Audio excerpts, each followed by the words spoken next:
Cormac उन्हें land करने से मना करता है, लेकिन तब तक बहुत देर हो चुकी थी। हम देखते हैं कि वो प्लेन रनवे पर लैंड करते ही फिसलने लगता है, जिसकी वजह से वो प्लेन क्रैश हो जाता है। उस प्लेन के क्रैश लैंड करने के बाद कैमिला भी उसी रनवे पर अपने जेट को लैंड करवाती है। उसे लगा कि साइरस ने उस गोल्ड को अपने कब्जे में कर लिया होगा, लेकिन वो जैसे ही बाहर निकलती है कॉर्मैक उसकी उम्मीदों पर मिट्टी फेर देता है। वो कहता है कि अब वो उस गोल्ड को उनके जेट में लेकर जाएंगे और तुम सभी लोग मेरे साथ चलोगे। साइरस उसे समझाने की कोशिश करता है कि ये जेट इतने सारे गोल्ड का वजन नहीं झेल पाएगा। वो कहता है कि देखो यहाँ पर पास में एक रेलवे ट्रैक है, हम वहाँ चलते हैं और उसके बाद तुम जहाँ जाना चाहो वहाँ जा सकते हो। कॉर्मैक समझ जाता है कि ये सब के सब बहुत चालाक हैं। वो उसकी एक नहीं सुनता और अच्छी बात है कि उसने साइरस की बातों पर विश्वास नहीं किया, क्योंकि उस रेलवे ट्रैक पर हक्सली अपनी इंटरपोल टीम के साथ उनका इंतजार कर रहा था। इसके बाद कॉर्मैक उस गोल्ड को उनके प्राइवेट जेट में लोड करवा के यूगेंसन के प्राइवेट आइलैंड की ओर जाने लगता है। जब हक्सली को पता चलता है कि उन लोगों ने अभी अभी फिर से टेक ऑफ किया है, तो वो समझ जाता है कि वो लोग सोना इस ओर नहीं लाने वाले। अब वो सभी आसमान में थे और उन्हें ट्रैक करना भी मुश्किल था। कैमिला देखती है कि उन्होंने रेडार से बचने के लिए जो प्लेन पर शील्ड लगाई थी, उसकी एक एक प्लेट टूट कर गिर रही थी। ये देखकर कैमिला कुछ नहीं करती, बस वो इस आग में थोड़ा सा और घी डाल देती है। वो प्लेन में इतना टर्बुलेंस क्रिएट करती है कि उसकी वजह से वो प्लेन एक बार फिर से एयर ट्रैफिक कंट्रोल के रेडार में कैप्चर हो जाता है। अब हक्सली को पता चल गया था कि वो लोग कहाँ हैं और उसे अगले कुछ ही मिनटों में अपनी लाइफ का सबसे इंपॉर्टेंट फैसला करना था। हक्सली नहीं चाहता था कि वो गोल्ड किसी भी तरह यूगेंसन के पास पहुंचे, इसलिए वो यूएस एयरफोर्स को उस प्लेन पर अटैक करने के लिए कहता है, ये जानते हुए भी कि एबी उस प्लेन में थी। उसके ऑर्डर के बाद यूएस एयरफोर्स के 2 फाइटर जेट उस प्लेन को ट्रैक करते हैं और उन्हें अपनी आइडेंटिटी कंफर्म करने की फाइनल वार्निंग दी जाती है। काफी देर इंतजार करने के बाद भी उन्हें रेडियो से कोई रिस्पॉन्स नहीं मिलता।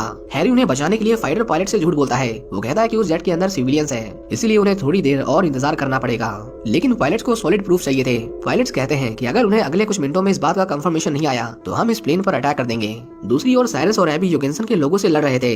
उस जेट के नीचे एक बहुत बड़ी एलईडी स्क्रीन लगी हुई थी। एबी एक रिमोट की मदद से फाइटर्स को ये कंफर्मेशन देती है कि उस प्लेन के अंदर सच में सिविलियंस हैं, जिसके बाद मिलिट्री को इस मिशन को अबॉर्ट करना पड़ता है, क्योंकि बिना किसी हायर अथॉरिटी के सिविलियंस पर अटैक करना उनके लिए बहुत बड़ा ऑफेंस हो जाता। हक्सली को ये बिल्कुल भी अच्छा नहीं लगता कि इन्होंने उस पर अटैक नहीं किया, क्योंकि उनका प्लेन यूगेंसन के आइलैंड के एकदम पास आ चुका था और अगर वो गोल्ड उसे मिल गया तो उसकी वजह से लाखों सिविलियंस मारे जाएंगे। हम देखते हैं कि जब वो जेट लैंड करने वाला था, तभी एक फाइबर का टुकड़ा उस जेट के विंग से जाकर टकरा जाता है। इस टकराव की वजह से प्लेन का विंग डैमेज हो गया था। यूगेंसन उस जेट को अपने पास आता हुआ साफ साफ देख सकता था, लेकिन उसे क्या पता था कि ये प्लेन उसकी ओर नहीं बल्कि उसके ऊपर लैंड करने वाला है। कैमिला अपनी पूरी कोशिश करती है कि वो उस प्लेन को सेफली रनवे पर लैंड करवा सके, लेकिन ये कर पाना नेक्स्ट टू इम्पॉसिबल था और रनवे को टच करते ही उनका प्लेन आउट ऑफ बैलेंस होकर रगड़ता हुआ क्रैश हो जाता है। हम देखते हैं कि वो सारा गोल्ड उस प्लेन से नीचे गिरकर सड़क पर बिखर जाता है। यूगेंसन उन लोगों पर बहुत गुस्सा था, क्योंकि इस पूरी लड़ाई में उसने उसके सबसे भरोसेमंद आदमी को मार दिया था। एक और जो टेररिस्ट ऑर्गेनाइजेशन की एजेंट थी, उसके फोन पर एक सीक्रेट मैसेज आता है और उन्हें पता चलता है कि ये लोग सिर्फ चोर नहीं है, बल्कि इनमें से कोई एक इंटरपोल से है। वो कहती है कि अब ये डील नहीं हो सकती, क्योंकि मुझे यहाँ से अभी इसी वक्त निकलने के ऑर्डर्स आए हैं। लेकिन यूगेंसन उसके पैर पर गोली चला देता है। वो कहता है कि उसे ये डील करनी होगी, वो इस तरह पीछे नहीं हट सकती। वो औरत गन पॉइंट पर होने के बाद भी उसे डील करने से मना कर देती है, जिसके बाद यूगेंसन उसे मार देता है। उसका अगला निशाना साइरस और उसके लोग थे।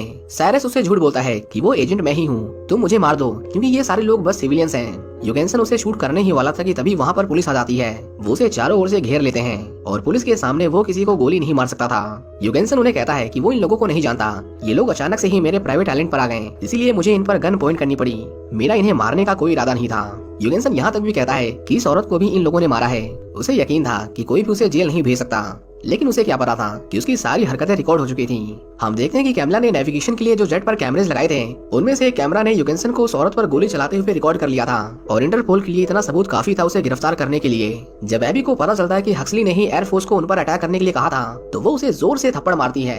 हक्सली उसे समझाने की कोशिश करता है, लेकिन एबी ने फैसला कर लिया था कि अब वो इस डिपार्टमेंट के लिए काम नहीं करेगी। वो अपनी पोस्ट से रिजाइन कर देती है और साइरस के साथ वहाँ से चली जाती है। इसके कुछ हफ्ते बाद हम साइरस और एबी को एक साथ देखते हैं। ये दोनों अब एक दूसरे को डेट कर रहे थे और वो दोनों काफी खुश थे।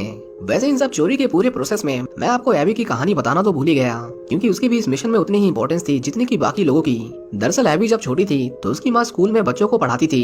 एबी अपने एक सीक्रेट मिशन के दौरान जब साइरस से पहली बार मिली थी तो उसने साइरस को बताया था कि उनके स्कूल में एक 300 साल पुरानी पेंटिंग थी। वो कहती है कि काफी लोगों ने उस पेंटिंग को खरीदने की कोशिश की, लेकिन एबी की माँ ने अपने जिंदा रहते कभी भी उस पेंटिंग को नीलाम नहीं होने दिया। लेकिन वो कहते हैं ना कि जिस चीज को इंसान खरीद नहीं सकता उसे वो चुरा लेता है। उस पेंटिंग के साथ भी बिल्कुल वही हुआ। किसी ने उस पेंटिंग को स्कूल से चोरी कर लिया। वो चोर कभी पकड़ा नहीं गया और क्योंकि वो पेंटिंग एबी की माँ के दिल के बहुत करीब थी, इसीलिए वो उसके चोरी होने के बाद अक्सर दुखी रहती थी और आखिर में उनकी मौत हो गई।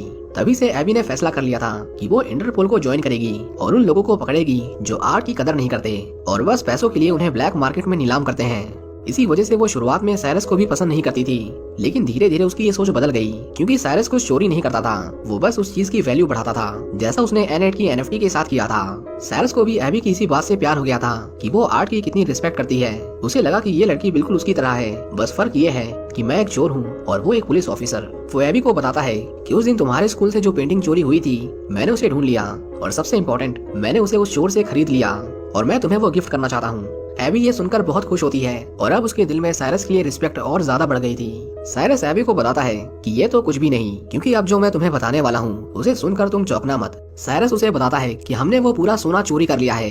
एबी को लगा कि वो मजाक कर रहा है, लेकिन ऐसा नहीं था, वो सच बोल रहा था। उन्होंने सच में पूरा सोना चोरी कर लिया था।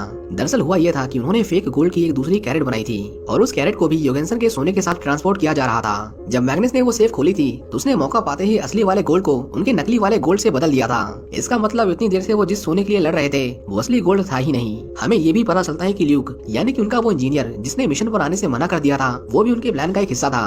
दरअसल उसका काम था कि जब मैग्नस असली गोल्ड को प्लेन से गिरा दे तो उस गोल्ड को सही सलामत जमीन पर लैंड कराना, और इस तरह उन लोगों ने एक ही तीर से 3 निशाने लगाए थे। अब वो कानूनी तौर पर आजाद थे, उन्होंने अरबों रुपयों का सोना भी चुरा लिया और सबसे इम्पोर्टेंट, योगेंसन अब जेल की हवा खा रहा था। इसके बाद वो सभी एक साथ फिर से इकट्ठा होते हैं और उन्हें अब उस गोल्ड को पानी से बाहर निकालना था। साइरस एबी से कहता है कि वो चाहता है कि वो अपने हाथों से उनकी इस जीत का इनॉग्रेशन करे। एबी जैसे ही रिमोट का बटन दबाती है, हम देखते हैं कि गोल्ड की पूरी कैरेट जो पिछले 1 हफ्ते से पानी के अंदर डूबी हुई थी वो बाहर आ जाती है। वो सभी खोजते हैं और हक्सली जो इतने समय से इस पूरे मिशन का क्रेडिट खाने की फिराक में था, उसके हाथ कुछ नहीं लगता। इसी के साथ ये मूवी यहीं पर खत्म